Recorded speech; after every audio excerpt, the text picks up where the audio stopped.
Hello दोस्तों, मैं हूं रमेश और आप देख रहे हैं knowledge sprout. Knowledge sprout channel में आपका बहुत बहुत स्वागत है। आज की इस वीडियो में मैं आपको बताने वाला हूं कि जो हम PYQs सॉल्व करने वाले हैं, एक जो मैंने आपको बताया था कि मैं एक सीरीज़ लेके आ रहा हूं जिसमें हम क्लास 10th और क्लास 12th के पिछले 5 साल के PYQs सॉल्व करेंगे। ठीक है, मैंने बताया था आपको कि मैथ्स में हम क्या करेंगे, फिजिक्स में क्या करेंगे, केमिस्ट्री में क्या करेंगे। अगर किसी भी स्टूडेंट्स ने वो शॉर्ट्स नहीं देखा है तो मैं आपको बता दूं कि मैथ में जितने भी टाइप के क्वेश्चंस हो हम सॉल्व करेंगे। ठीक है, और फिज़िक्स में हम ओनली न्यूमेरिकल, केमिस्ट्री में भी ओनली न्यूमेरिकल्स वो हम सॉल्व करने वाले हैं। ठीक है, और आपको मैं बता दूं कि क्वेश्चन सॉल्व करने से पहले, क्योंकि सॉल्व तो हम कर ही लेंगे क्वेश्चंस को, बट उससे पहले हमें ये जानना भी बहुत ज़रूरी है कि कौन कौन से जो टॉपिक्स हैं, है ना, उनको आपको पहले करना चाहिए।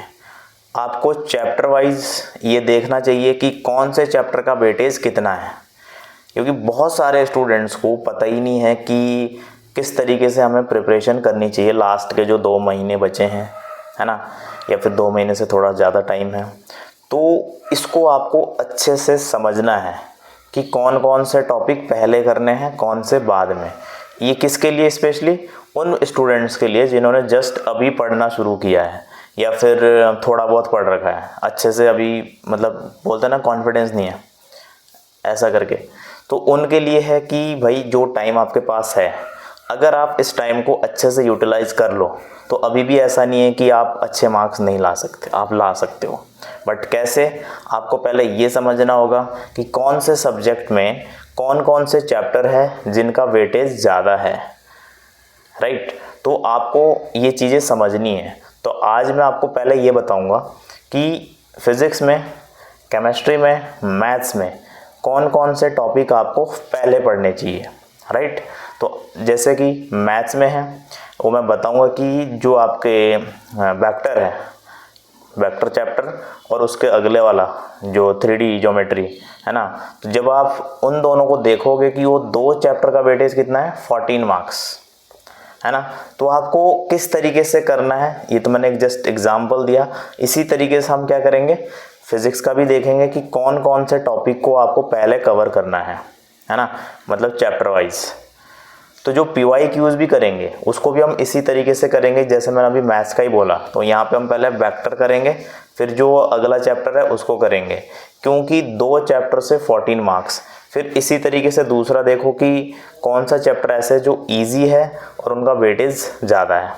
राइट, क्योंकि अगर आप देखोगे कि मैथ्स में कैलकुलस है, भले वो 35 का है, बट कैलकुलस में अच्छा खासा टाइम लगता है। इंटीग्रेशन ही अपने आप में इतना बड़ा है, आपको पता है, आपने देख लिया होगा। बट जिसको अभी कुछ नहीं पता, बहुत सारे होंगे ऐसे भी, तो डरने की कोई बात नहीं है। ठीक है, अब हम अच्छे से क्वेश्चंस को समझेंगे, जानेंगे।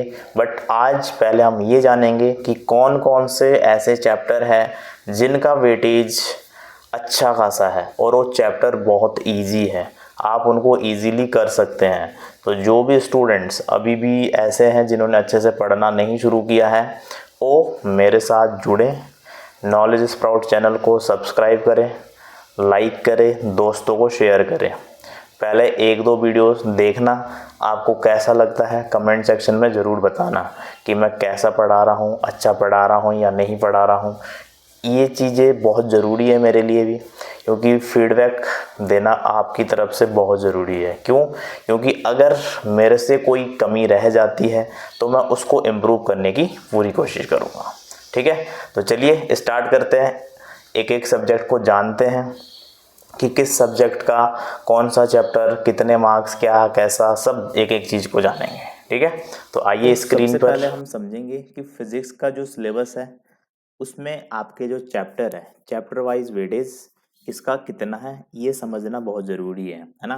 तो देखो, आपको यानी कि स्पेशली उन स्टूडेंट्स को जिन्होंने अभी तक अच्छे से नहीं पढ़ा है, मतलब जो अब स्टार्ट कर रहे हैं, ठीक है, तो उनको कौन कौन से चैप्टर पहले टारगेट करने हैं। राइट, तो आपको पहले देखो, स्टार्टिंग के 3 चैप्टर आपको नहीं छोड़ने। यहाँ से 16 मार्क्स आपके हो गए। राइट, उसके बाद आपको क्या करना है, इधर आना है, यहाँ पे जो ये 17 मार्क्स है इस पे अभी फोकस नहीं करना है, 18 वाले पे भी अभी ज़्यादा फोकस नहीं करना है। पहले आपने यहाँ आना है, जो ये वाले चैप्टर है ना आपके लिए, ठीक है, एटम्स और न्यूक्ली, ये दो चैप्टर कवर कर लो। देखो यहाँ से 12 नंबर आपके ये मिल गए। तो देखो 16 ये थे, 12 मार्क्स ये हो गए, कितने हो गए आपके पास, 6 और 2 8, एक और एक 2, यानी कि 28 मार्क्स। तो पास तो आप इससे ही हो जाओगे। क्या करना है, यानी कि स्टार्टिंग के 3, फिर ये एटम्स और न्यूक्लियाई, तो आपके पास कितने मार्क्स हो गए, 28। ठीक है, तो पहले आप इतना कर लो कि आप अच्छे से पास तो हो जाओ, राइट, क्योंकि मैं उन स्टूडेंट्स की बात कर रहा हूँ, फिर मैं वही बात कर रहा हूँ कि जिन्होंने अभी जस्ट पढ़ना शुरू किया है। तो अगर आप पूरा सिलेबस आप कवर करने की कोशिश करोगे कि हम PYQs भी करेंगे, सारा सिलेबस भी पढ़ेंगे, तो इतना आसान नहीं है, सच बात है ये, राइट। बट मैं यही कहूंगा कि अगर आप ये 5 चैप्टर पहले अच्छे से टारगेट कर लो, तो आप पहले पास तो यहीं से हो जाओगे कि भाई 20 मार्क्स तो अपने कंफर्म हो गए, है ना। इनका क्या करना है, आपने पहले सिलेबस को अच्छे से पढ़ना है, और जो मैं यहाँ पे PYQs आपको कराऊंगा उनको आपने अच्छे से समझना है कि कैसे, किस टाइप के यहाँ से MCQs बन रहे हैं, है ना, किस टाइप के यहाँ से न्यूमेरिकल आपसे पूछे जा रहे हैं। ठीक, फिर जो एटम्स और न्यूक्लियाई, इसमें थ्योरी आपके पास ज्यादा है। ठीक, तो इनको हर स्टूडेंट पढ़ सकता है, जो भी आपने पहले भी ये सारी चीजें पढ़ रखी है, तो आप इनको एक बार रिवाइज करोगे तो आप समझ जाओगे कि भाई इतना टफ ये चैप्टर नहीं है। कौन सा, एटम्स हो गया या न्यूक्लियाई हो गया। ठीक, उसके बाद आपने किसको टारगेट करना है, semiconductor, electronics, material, devices and simple circuit, 7 marks आपके यहाँ से। देन अगर आपके पास टाइम बचता है तब तक, जब तक एग्जाम आता है, ठीक, तो आपने किस पे फोकस करना है, फिर आप इसमें आना। इसमें भी क्या करना है, देखो ये बहुत इजी चैप्टर है, इलेक्ट्रोमैग्नेटिक वेव्स। यहाँ से आपको 3 से 4 मार्क्स का मिलता है और थ्योरी है, आप आसानी से कर सकते हो। ठीक, उसके बाद रे ऑप्टिक्स थोड़ा बड़ा चैप्टर है, तो आप क्या कर सकते हो, इसको छोड़ सकते हो, और किसको पढ़ना है, वेव ऑप्टिक्स। ठीक, और dual nature of radiation and matter. तो अब देखो 18 मार्क्स का है, मान लिया कि रे ऑप्टिक्स 9 मार्क्स का है, तो 9 तो यहाँ से भी मिल गए ना आपको, राइट। तो आपको इसी तरीके से स्ट्रैटेजी बनानी है अपनी, कि भाई देखो चैप्टर जो छोटे हैं उनको पहले कवर करना है, क्योंकि वेटेज के अकॉर्डिंग देखो कि भाई कहाँ से मुझे क्या मिल रहा है। जैसे आपने 17 मार्क्स, यहाँ पे आपके पास मूविंग चार्जेस अच्छा खासा बड़ा चैप्टर है, ऑल्टरनेटिंग करंट बड़ा चैप्टर है, ठीक है, इसमें आपको इंटीग्रेशन के कॉन्सेप्ट भी अच्छे से होने चाहिए, है ना। इलेक्ट्रोमैग्नेटिक इंडक्शन अच्छा चैप्टर है। तो इसमें से जब आप इतना भी कवर कर लो, आपके पास टाइम है, तो आप फिर उसको इसके बाद इसको टारगेट करना। ठीक, और मैग्नेटिज्म एंड मैटर, ये भी ज्यादा बड़ा चैप्टर नहीं है। तो अगर आप इस तरीके से पढ़ोगे, तो मैं पूरा कह रहा हूं कि उम्मीद के साथ कि आप अच्छे से परफॉर्म कर लोगे। आपको इतना कॉन्फिडेंस आ जाएगा जब तक आपके एग्जाम आएंगे कि भाई देखो ज्यादा नहीं तो 70 में से 40 मार्क्स तो मेरे आ ही ना जाएंगे। पर वो आएंगे कब, जब आप इस स्ट्रेटेजी को फॉलो करोगे। तो सबसे पहले स्टार्टिंग के 3 चैप्टर, फिर ये जो 12 मार्क्स यहाँ दिख रहे हैं आपको, इनको पकड़ो, है ना। तो यहाँ से आपका ये हो जाएगा कि अगर आपको इतने चैप्टर भी आगे 5, 28 मार्क्स तो आपको यहीं से मिल गए। उसके बाद आप वेव ऑप्टिक्स पे फोकस कर सकते हो, और क्या कहते हैं, मैग्नेटिज्म एंड मैटर और इलेक्ट्रोमैग्नेटिक इंडक्शन और dual nature of radiation and matter. जो ये बड़े चैप्टर है, जैसे ऑल्टरनेटिंग करंट है और आपका मूविंग चार्ज एंड मैग्नेटिज्म है, इनको अगर आप नहीं भी करते हो, है ना, तब भी तो आपका काम हो जा रहा है। और ऐसा भी नहीं है कि मैं ये अपनी मर्जी से बोल रहा हूँ, सिलेबस आपके सामने है। सिलेबस देख के ही मैं आपको बता रहा हूँ कि अगर आपने ये सब कर लिया तो आपका काम हो जाएगा। ठीक है, अब बात आती है केमिस्ट्री में। केमिस्ट्री में बहुत सारे बच्चे बहुत ज़्यादा डरते हैं कि इसमें कैसे करें, क्या करें। तो इसमें देखो पहली बात तो ये कि 10 ही चैप्टर है, 10 चैप्टर कवर करना कोई बड़ी बात नहीं है, बट जिन बच्चों ने बिल्कुल पढ़ा ही नहीं है, अब पढ़ना शुरू किए हैं, उनके लिए तो बड़ी बात होगी भाई, सीधी बात है ना। तो आपको कौन से चैप्टर पे पहले फोकस करना है वो समझना बहुत जरूरी है। तो देखो, सॉल्यूशंस इजी चैप्टर है, इस पे टारगेट करो। ठीक, फिर आपका है इलेक्ट्रोकेमिस्ट्री, और फिर आपका आता है केमिकल काइनेटिक्स, यानी कि स्टार्टिंग के 3। ठीक, अब देखो यहां से इधर आओ, फिर क्या बोला, बायोमोलिक्यूल सेकंड बुक, इसको हर बच्चा कर लेता है, क्यों, इसमें याद करने की चीजें हैं, समझ रहे हो। यहाँ पे ज्यादा मतलब बायो वाली चीजें भी है थोड़ी बहुत, बट इसको आप कर लोगे, आसानी से कर लोगे। तो देखो अगर आप इतना देख लो तो कितना हो गया, 7 7 7, ये 20 मार्क्स, 21 तो यही हो गए, और 9 मार्क्स ये हो गए, तो कितने बन गए आपके पास, 9 और 1 10, इनकी 30 मार्क्स। तो पास तो आप ऐसे ही हो गए ना, समझ रहे हो। देखो 7 7 7, 21 हो गए 9, तो 30 मार्क्स तो आपके ये बन गए, यानी कि 4 चैप्टर पढ़ने से ही आपके कितने बन जाएंगे, 30 मार्क्स, अगर आपने तमीज से किए। और 4 चैप्टर कैसे करने हैं, पहले उनके कॉन्सेप्ट को समझो, और फिर पीवाईक्यूज की वीडियो जो मैं यहाँ पे कराऊंगा ये आपको, वो आपने सारे क्वेश्चंस देखने, अपने आप से सॉल्व करने हैं, आपको अच्छा मतलब कॉन्फिडेंस आ जाएगा। ठीक है, अब बात आती है कि अगर किसी स्टूडेंट ने ये कर लिया है ना, पीवाईक्यूज भी लगा लिए, उसके बाद आप ये जो ऑर्गेनिक केमिस्ट्री की ये चैप्टर है ना, इसमें से आप किसको टारगेट करो, ये aldehyde ketone and carboxylic acids. ठीक है, बट अगर किसी से, जैसे होता नहीं कि एक बिल्कुल ही ऐसा बच्चा है जिसको ये लगता है कि भाई मेरे को तो पहले पास होना है, बाकी तो बाद की बात है, तो उसको पहले यहाँ टारगेट करना चाहिए कि भाई 30 मार्क्स में से कम भाई 27 तो लेके आ जा, क्योंकि मिनिमम आपको 23 चाहिए होता है। तो आपको पहले ये टारगेट करना है कि भाई देखो, पहले एक जो वेरियर है उसको तो पास करो, है ना, कि इतना तो हो कि पास तो हो जाओ तुम।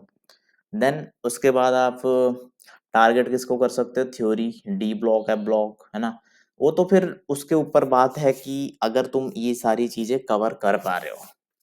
बट जो स्टूडेंट ऐसे हैं जिन्होंने अच्छे से पढ़ रखा, पूरा सिलेबस कर रखा है, उनको हर एक टॉपिक तमीज से पढ़ के जाना चाहिए, उनके लिए कोई भी शॉर्ट ट्रिक्स नहीं है, राइट। क्योंकि उन स्टूडेंट्स ने सारा सिलेबस भी देखा होगा, जो चीजें मैं आज बता रहा हूँ ये उन्होंने पहले ही एनालाइज कर लिया होगा कि कहाँ पे क्या करना है ना। बट अगर किसी ने नहीं किया है तो उसके लिए मैंने ये वीडियो बनाया है, आप इसको देखो, अच्छे से समझो कि भाई जो ये टॉपिक है इनको तो नहीं छोड़ना है। अगर आपने छोड़े तो आप समझ जाओ आपके साथ क्या होने वाला है। ठीक है, बट अगर आप पहले इतना कर लो और फिर इसके बाद ये वाला चैप्टर पकड़ो, है ना, तो 8 मार्क्स इसमें और ऐड कर दो, कितने बन गए आपके, 38। तो मान लिया कि 38 में से आपने 30 या 35 के आसपास भी ला दिए, तब भी तो आपके लिए अच्छा है कि आपने नवंबर दिसंबर जनवरी में पढ़ के इतने मार्क्स ला दिए, है ना। आप इससे अच्छा भी ला सकते हो, और डिपेंड करता है कि भाई आपने कितना ये 10 चैप्टर में से कवर किया है। बट पहले कौन से टारगेट करने वो मैंने आपको बता दिए। ठीक है, ये जो दूसरे चैप्टर है इसमें बच्चा कंफ्यूज होता है और थोड़ा प्रॉब्लम में जाता है कि भाई ये अल्कोहल वगैरह है ना, इसमें होती है दिक्कत बच्चों को, मैकेनिज्म वगैरह जब हम करते हैं। बट ऐसा नहीं है कि आप नहीं कर सकते। तो पहले टारगेट क्या करना है कि भाई पास कैसे होना है, तो पास होने के लिए आपको ये चैप्टर तो नहीं छोड़ने। इसको करने के बाद आपने क्या करना है, इस चैप्टर को पकड़ लेना, पीवाईक्यूज सारे यहाँ पे मैं आपको वीडियो डेली डालूंगा, वो वीडियो को देखना है। अगर उसके बाद आपके टाइम बचता है तो आप इनमें से कोई सा भी चैप्टर पकड़ना और कर लेना। ठीक है, अब बात आती है मैथ्स में। मैथ में आपको पहले कौन से करने चाहिए, सबसे पहले देखो ये जो मैंने बताया था अभी थोड़ी देर पहले, वेक्टर्स एंड 3 डायमेंशनल ज्योमेट्री। क्यों, भाई 2 चैप्टर है और 2 चैप्टर कितने मार्क्स के हैं, 14 मार्क्स। तो आपको पहले वही पकड़ना ना कि जहां से आपकी नैया पार हो जाए भाई, आपको हीरो नहीं बनना। ठीक है, दूसरा आप किसको पकड़ो, ये वाला तो देखो एलजेब्रा, यहाँ पे आपके पास क्या है, 2 चैप्टर, कौन कौन से, आपने डिटर्मिनेंट और मैट्रिसेस, 2 चैप्टर हो, 10 नंबर, और 2 ये हो गए 4, इनकी कितने मार्क्स हो गए, 24। ठीक। इसके बाद जो ये एक 5 नंबर का है, ये भी बहुत ही इजी चैप्टर है, 5 नंबर, ये इसको मत छोड़ो। और प्रोबेबिलिटी, तो कितना हो गया आपके पास, 8 5 13 और 4 5 4 9 8 7 17, ठीक है, और 2 और 1 3। तो यानी कि आपके यहाँ से भी 37 मार्क्स तो ये मिल गए पहले कि पास कैसे होना है। ठीक है भाई, यानी कि पास होने के लिए तो आपके पास मिल गया कि इन चैप्टर को पहले पढ़ना है, कौन कौन से, एलजेब्रा यानी कि मैट्रिसेस और डिटर्मिनेंट, देन आपके पास है वेक्टर्स एंड 3 डायमेंशनल ज्योमेट्री और प्रोबेबिलिटी। अगर मान लिया किसी बच्चे का जो ये कैलकुलस है, अब कैलकुलस में कौन कौन से चैप्टर आते हैं आपके, कैलकुलस में मैं आपको बता दूं, कैलकुलस के अंदर आपके आते हैं, देखो, कंटिन्यूटी एंड डिफरेंशियबिलिटी। तो बहुत सारे बच्चों को हो सकता है कि डिफरेंशियबिलिटी बहुत स्ट्रांग ना हो, बट बेसिक क्वेश्चन तो हर कोई कर लेता है यहाँ से। प्रॉब्लम किस में आती है बच्चों को, लॉग वाले में आ सकती है, ठीक है, और पैरामीट्रिक फॉर्म में थोड़ी बहुत आ सकती है, बाकी तो कहीं नहीं आनी चाहिए। तो जो दूसरा क्वेश्चन बनेगा यहाँ से भी आप कुछ ना कुछ ला ही दोगे, ठीक है। फिर आता है एप्लीकेशन ऑफ डेरिवेटिव्स, इसमें भी अगर आपकी जो फर्स्ट एक्सरसाइज है वहां से एक क्वेश्चन आता है 2 मार्क्स का या 1 मार्क, इनकी 2 3 मार्क्स आप इसमें से भी ला सकते हो, ठीक, बेसिक बेसिक चीजें। इंटीग्रल, इंटीग्रल अगर आपको भाई बिल्कुल नहीं आता तो इसमें तो अच्छा खासा टाइम लगता है चीजों को समझने में, जानने में, इसमें आप शॉर्टकट नहीं मार सकते इंटीग्रेशन में, ठीक है। एप्लीकेशन ऑफ इंटीग्रल बहुत छोटा चैप्टर है, बट वही है कि अगर आपको ये चीजें पता नहीं है फिर आप इसको कैसे करोगे, ठीक। डिफरेंशियल इक्वेशंस, ये आपका इजी चैप्टर है, इसमें से स्पेशली जो आपका लीनियर इक्वेशन है उसको जरूर कर लेना, किसमें से, डिफरेंशियल इक्वेशन में एक टॉपिक है लीनियर इक्वेशंस, वहां से क्वेश्चन आता ही आता है, ठीक है। तो यानी कि अगर आपने इतना कर लिया इन 2 महीने में, तब भी तो आपकी नैया पार हो गई। इनकी 37 तो मैंने ये बता दिए। फिर जो कैलकुलस है, अगर आपको कैलकुलस एकदम अच्छे से नहीं आती, बट जो इनके मेन मेन टॉपिक है, जैसे मैंने इसमें बोला डिफरेंशियल इक्वेशन में, एक तो आपका डिग्री ऑर्डर आपने देखा भी होगा, तो इसमें से 1 मार्क्स का क्वेश्चन बनता है कि भाई बताओ जरा इसमें ऑर्डर कितना है, डिग्री कितना है, ठीक है। और एक आपसे क्या पूछ लेगा कि भाई जो ये आपका लीनियर डिफरेंशियल इक्वेशन है, यहाँ से क्वेश्चन बनता है, जैसे ये वाले टाइप लिखे हो ना, दोनों टाइप, इन 2 टाइप में से किसी एक टाइप पे क्वेश्चन पूछा जाता है, ठीक है। तो अगर आप इनमें से ये मतलब होमोजीनियस वगैरह छोड़ भी देते हो, तो ये तो बिल्कुल छोड़ के मत जाना, ठीक। तो आपको बहुत अच्छे से समझ में आ गया होगा कि आपको क्या करना है, क्या नहीं करना है, ठीक है। पहले ही ऐसा टारगेट मत करना कि भाई अभी भी तो मैं 2 महीने में मैं सब कुछ कर दूंगा, नहीं, आप गड़बड़ कर दोगे। हो सकता है कि आप वीडियोस पूरी देख लो, ऐसा कर लो, नोट्स बना लो, बट उससे फायदा नहीं होगा। आपका प्रॉफिट कब होगा, जितने क्वेश्चंस या मतलब जितने कॉन्सेप्ट आपने सीखे, उन कॉन्सेप्ट को इम्प्लीमेंट कैसे करना है ये ज्यादा इंपॉर्टेंट है। तो आपने क्या करना है, कॉन्सेप्ट सीखो, प्रैक्टिस करो खूब। अगर आप सिर्फ कॉन्सेप्ट मतलब लिख रहे हो, मैंने देखा बहुत सारे वीडियो चलाते हैं बच्चे ऐसे, वन शॉट देख रहे हैं और क्या कहते हैं नोट्स बना दिए और सोच रहे कि हमारा सिलेबस हो गया। भाई वो सिलेबस नहीं हो रहा है, वो तुम सिर्फ लिख रहे हो, तुम्हें कुछ नहीं आ रहा, तुम सिर्फ उसको कंप्लीट करने लिखने में लगे हो। वीडियो को पॉज कर रहे, लिख रहे, स्क्रीनशॉट ले रहे, उसका क्या मतलब है, कोई मतलब नहीं है। अगर आप उस कॉन्सेप्ट को इम्प्लीमेंट नहीं कर रहे हैं, आप उस कॉन्सेप्ट पे बेस क्वेश्चन नहीं कर रहे हैं, तो कोई मतलब नहीं है उन चीजों का। तो आपको क्या करना है, आपको पहले कॉन्सेप्ट अच्छे से रिवाइज करना, जिस बच्चे ने कर रखा ये सब उसको पहले रिवाइज करना है, देन पीवाईक्यूज लगाने हैं। ठीक है। बट जिस बच्चे ने कुछ नहीं किया है तो उसको भी मैं यही बोलूंगा कि पहले आपने क्या करना है, कॉन्सेप्ट, फिर जो मैं यहाँ पे आपको PYQs करवाऊंगा उनको आपने अच्छे से समझना है, खुद से सॉल्व करना है। ठीक है। जब मैं सॉल्व भी करवा रहा हूँ तो पहले आपने वीडियो को पॉज करना, क्वेश्चन देख के पहले क्वेश्चन को सॉल्व करने की कोशिश खुद से करनी है। जब आपको लगे कि नहीं बिल्कुल कुछ नहीं हो रहा है, तब जाके आपने सॉल्यूशन देखना है। अगर आप पहले ही सॉल्यूशन देख लोगे, उसका स्क्रीनशॉट ले लोगे, तो आप नहीं सीख पाओगे कुछ भी। आपको लगेगा कि मैंने वीडियो इतनी ये कर लिया, वो कर लिया, कोई मतलब नहीं उन चीजों का। समझ रहे हो? कोई भी वीडियो देखते हो, यूट्यूब पे देखते हो या कहीं से भी कुछ भी देखते हो, पहले ये समझो कि भाई जो मैं देख रहा हूँ, है ना, उसमें से मुझे कितनी चीजें याद हैं, क्या मैं इन सब चीजों को इम्प्लीमेंट कर पा रहा हूँ कि नहीं। ये नहीं कि बस वीडियो देखते जा रहे हो, देखते जा रहे हो, आपसे किसी ने कुछ भी पूछ लिया या आपने खुद से ही पूछ लिया, क्वेश्चंस कर लिया एक और आपसे हो ही नहीं रहा, कोई मतलब बैठा फिर उस बात का कोई मतलब नहीं है। तो आपने क्या करना है, पहले कॉन्सेप्ट रिवाइज करो अच्छे से, देन क्या कहते हैं PYQs, ये लगाने ही लगाने हैं। ठीक है। 2 3 बार 4 बार जितनी बार हो सके, जब तक एग्जाम आता है तब तक आप परफेक्ट हो जाओगे फिर। ठीक है। बट अब आपको ढिल्ला नहीं रहना है, अब आपको ये नहीं सोचना कि अभी भी अपने पास बहुत टाइम है, नहीं, अब आपके पास बहुत टाइम नहीं है। ठीक है। तो ये सारी बातें आपको समझ में आ गई होगी।